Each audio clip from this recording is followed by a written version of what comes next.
So guys, dito na kami ngayon guys. Yung Guys, nag-aalalay kami ngayon sa sakyan namin. tropa namin guys. Ginto kasi yung kutsi eh. Dito pwede ma-aduan. Oh, so dito. Ganun lang siya.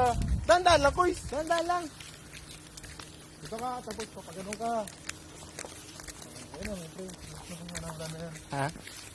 Ito na yung pinapakitadan. Ayun lang, ayun lang. Kaya?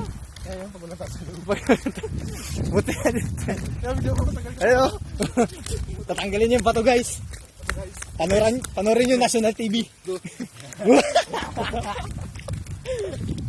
okay guys, tama. Okay guys, nandito na kami ngayon sa... Okay, maganda na yung daanan. Sa barangay to eh. Tagkawayanan. Tagkawayanan, Sitio Kawayanan. Ano?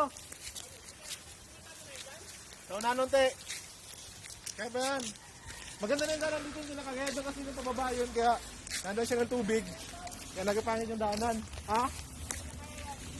Wala na, yun lang ang pangit ng daanan doon. Ikaw magaling ka doon.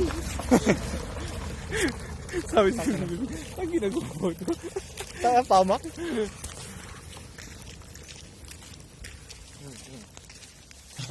Stuck na naman. Takbo. May putang. Uy. Sarakin tayo guys.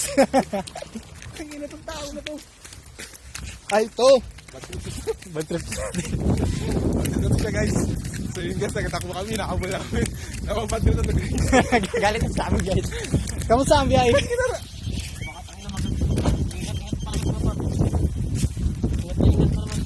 Ilalim lang yun, wala dito sa may Wala. bumper.